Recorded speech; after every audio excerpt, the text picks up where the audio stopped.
Hi there. My name is Beth Green, otherwise known as Granny Rocks. And hi there, I'm Sweet Baby James, otherwise known as James Maynard. And tonight I am going to talk about differentiation. That's a big word that means what? And how it can save your sanity and well-being. Now, I don't know if I'm going to be able to get this whole thing in tonight. It's a lot. So it may be a two-parter. I don't know. We'll see. Okay. So welcome to Inner Revolution, Changing the World from the Inside Out, where we have had the opportunity every Monday and Wednesday at 6:30 p.m. Pacific to hear Granny share her wisdom and her very uncommon sense. So now take it away, Granny. Okay. So, differentiation. What the heck is that? So, on this show, I focus a lot on oneness, right? Yeah. And that's because we're brought up to be in separation consciousness, and which is what the ego is all about. You know, I'm an individual, I'm separate, I'm different, I'm better, I'm worse, and so on.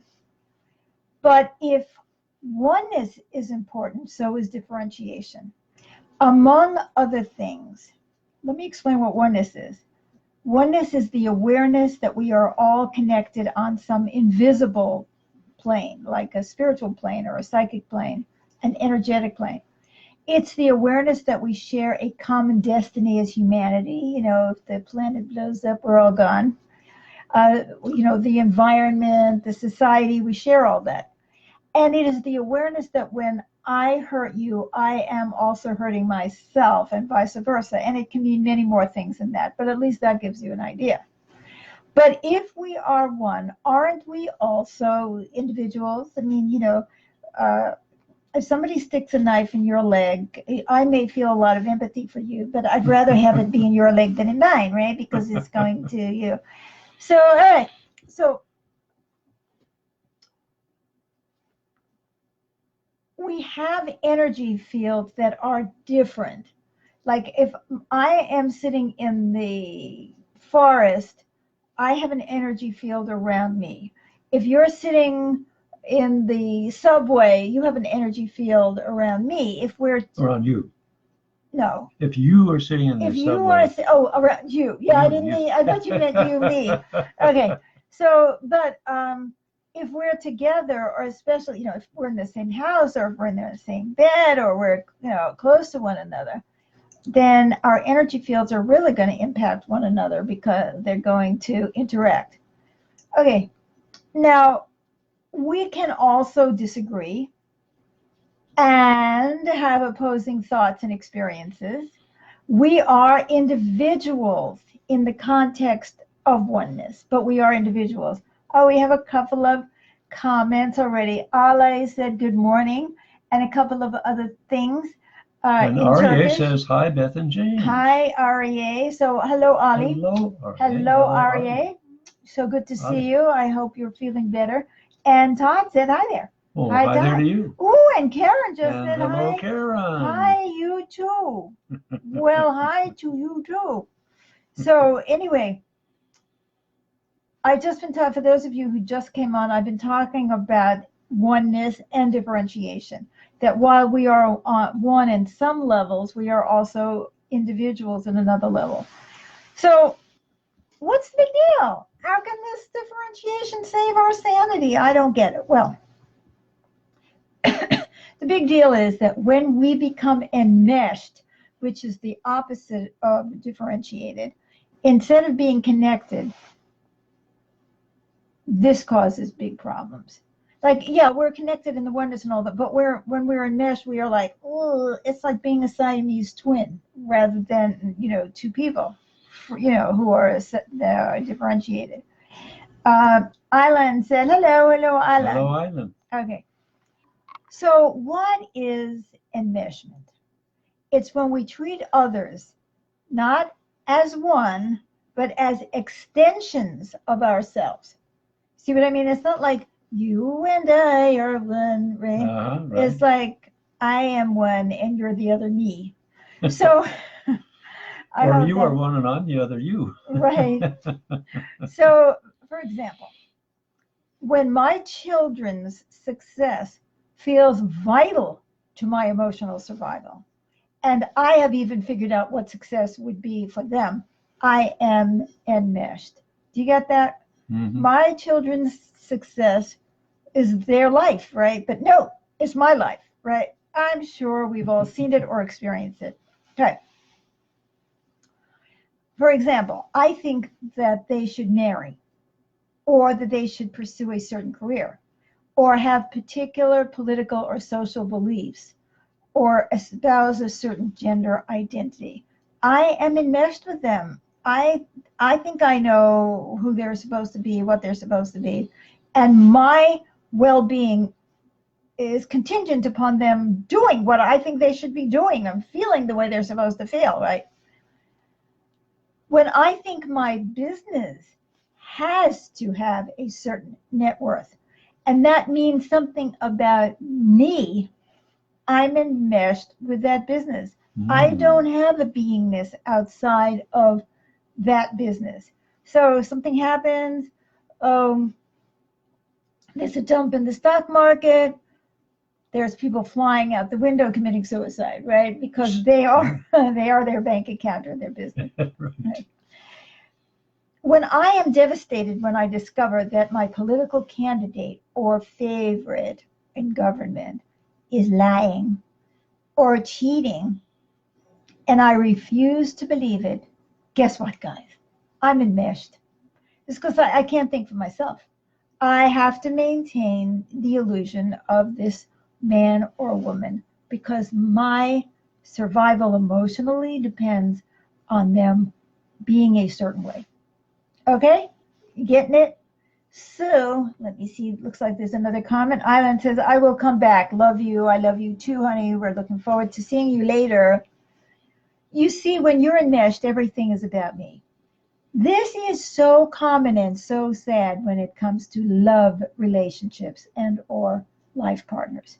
Because I've described, other kinds of situations. Children, businesses, political characters.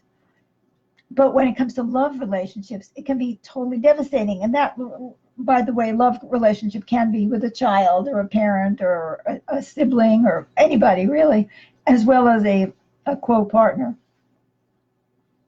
He, she, they must feel the same way I do, or obviously something is wrong because they are an extension of me. What did I do that they're like that, right? Oh, my son is gay. How did that happen? It must have been something I did or ate. Right? Or my daughter became a Republican. How did that happen? Right? So they must, and my partner, my life partner, has gone off the deep end, or there's something wrong with me, or they're fighting me, or whatever it is. So he, she, they must feel a certain way about me. First I was talking about they have to feel the same way I do. But now they have to feel a certain way about me. And if they don't, there's something wrong with me. Because if I was wonderful, glamorous, charming enough, or whatever, they would worship me. They would love me. They would never look at another. Hello. Oh, here's the name of a person that I can't even pronounce the name. But the person is watching from Kathmandu, Nepal. Oh, hello. Oh my goodness, we're so glad to meet you. So I'm sorry that I can't even figure out what your name is because it's in Nepalese or Kathmanduvian. We can find the translation later on. Well, that's the name, so we won't find a translation for that. Anyway, now I am not saying that I don't way prefer it when my significant other and I are fundamentally aligned, whether that comes to worldview, political perspectives, spiritual beliefs, attitudes towards child raising, affinity for a particular geographic location or lifestyle, and more. And if we are not aligned, guys, it could be very painful and difficult. Well, that's fine. We don't have to stay together unless we're so enmeshed that we can't break up. And then we're always pulling each other. No, you have to do here. No, you just got to listen. No, you got to be this. And you just got to break this.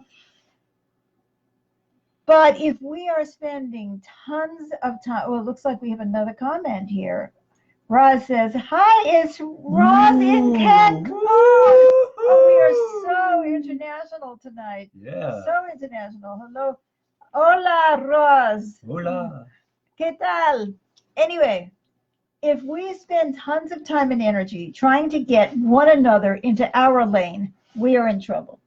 See, that means we're enmeshed and we're trying to force the other person to be in our lane rather than go along and find somebody who's fundamentally in our lane. Because, it's not, but sometimes people change. You may think that you found somebody that you're very compatible with. Then those lanes diverge. And then and then you've got to, be with it. You got to handle it, right? Okay, now. So this brings us to the question. How does differentiation save our sanity? Well, if we are out of alignment about things that are really important, and I am enmeshed, I will probably try to change the other person. The other person will try to change me. I will try to change me. Or I will try to change reality. That's impossible. It's impossible. It doesn't really work very well anyway, any of these things. Usually we find that when we are enmeshed and we try to change the other person, they may go along with us, but it doesn't mean that they are really with us. They could be harboring secret resentments. And we could be harboring secret resentments about them. Guys, when we're not in alignment and we're enmeshed, it's very, very difficult to just let go, especially when those out of alignments are really important. It all becomes about control. I need to control you. You need to control me. I need to control myself. You need to control yourself. We all need to control life. Any of these things will make us crazy. Now, enmeshment can also look emotional rather than being in alignment. Oh, our fellow from Nepal, Kathmandu, said, my name is Rabi Chamlinga Rai. Thank you for your comment. Read, I don't know. Well, I don't know. It sort of stopped. Okay. Anyway. Thank you, Rabi. That's right. How nice. And he gave his whole name, so I said it. Normally, I don't say people's full names because I don't know if they want me to or not. Maybe you don't want to be associated with, me and us. So, okay. So, when I say that I've talked about enmeshment being on the level of alignment, but enmeshment can also look emotional.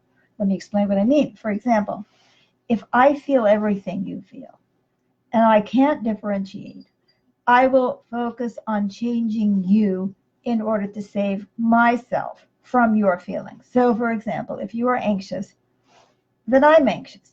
And then I have to try to fix your anxiety. Good luck. Because now I'm anxious about fixing your anxiety, and you're anxious about not being fixed, not wanting to be fixed, or wanting to be fixed, but not being able to be fixed. So we've all got way more anxiety. If I feel everything you feel and I can't differentiate, I will feel conflicted about doing something, even if I don't realize it. And I'm going to give you specifics about what I mean about this. This is really, really important. You may feel scared about what I'm choosing to do. It could be something like, oh, I'm choosing to go race car driving. Not in a million years, right? But it could be that I'm standing up to something in this society or speaking up when it comes to a parent or a boss. Let's say you feel scared of that. I will feel your anxiety. I may be perfectly clear about the fact that I'm going to take this particular stance. But while I'm doing it, my stomach is roiling. It's like, ugh. Now, it doesn't make sense. Why is my stomach roiling? I'm bringing us down, by the way. I just looked at us. So, why is my stomach roiling? I don't know why, because I'm perfectly calm and determined to take this stand? Well, it's because I am feeling your fear, the fear that I don't really feel, and I don't know how to get rid of it because it's not mine. I have had this experience many times. And another person with a name we can't read, it looks like, I don't know what, maybe Arabic, said, "Good morning, my friends." Good morning to you too, friend. So enmeshment is very, very difficult to combat, but we need to. We have enough pain and anxiety of our own. We don't need to import more. So the question is, how do we do it? So before I go on to that topic, I would like to say that I've been talking about personal enmeshment with individuals, but we can also be enmeshed with groups.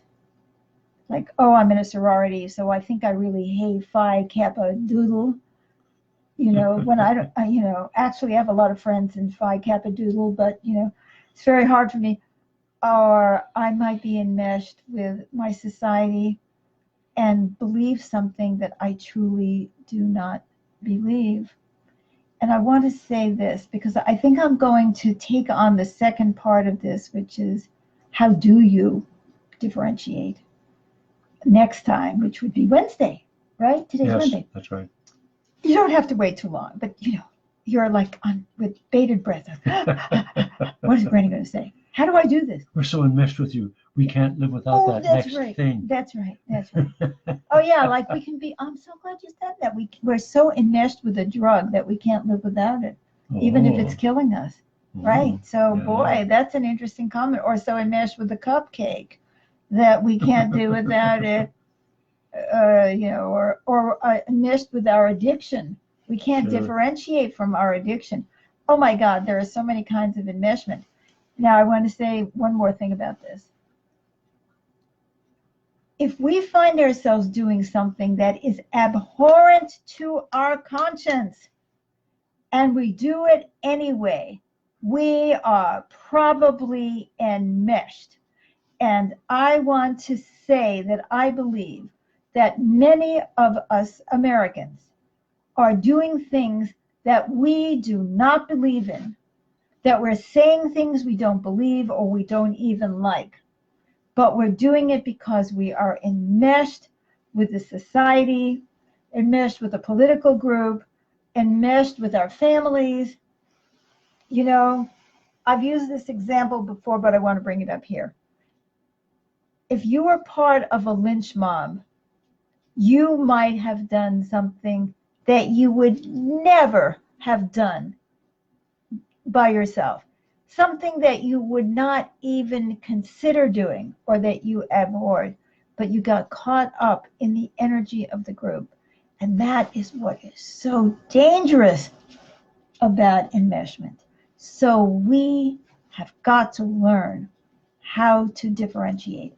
And I am going to tell you about that on Wednesday. How do we do it?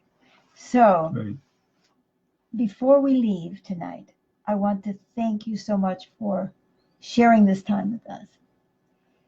And I'm particularly thrilled that we have friends from overseas joining us live. That's just great. I'm always happy when you leave your comments, and I will answer them whenever you leave them, today, next week. And if you like what I'm saying, please like the show or love it, and please share it.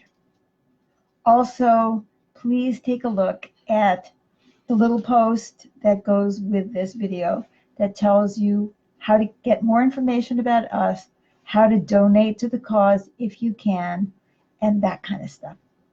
So also one more thing I want to say, that not only do we do Inner Revolution twice a week on Mondays and Wednesdays at 6:30 Pacific time, but we also broadcast Dreams of Peace, where I play the piano intuitively, just improvise, every Thursday night at 7 p.m. Pacific time. And you are invited. And I'm very excited to say that Dreams of Peace is going to Eugene, Oregon. We have, I have a gig live in person, and I have an event up on my Facebook page, which tells you I'm going to be part of a church service at the Church of The Center for Spiritual Center Living. for Spiritual Living. I'm sorry, thank you. And that's going to be March 8th, at starting around 10:30 in the morning Pacific time. That will not be streamed. And I am also going to be performing at a service and at a mini concert at the Unity Church in Eugene, but I don't have the dates yet. So there's a lot of things going on here, and there's a lot to say because our world is in trouble, but there are so many possibilities that we have to make it not only as good as it was in the bad old days, but a lot better. Yes. So that's it. That's it. Thank you. Bye-bye. And by the way, Thanks, when you everybody. come next week, you're going to Wednesday, you're going to find out a lot about our relationship and our problems in differentiating. Exhibits A and B. And that's the success that we're beginning to have. So thank you for joining us, as always. Okay. Bye-bye for now. Bye-bye.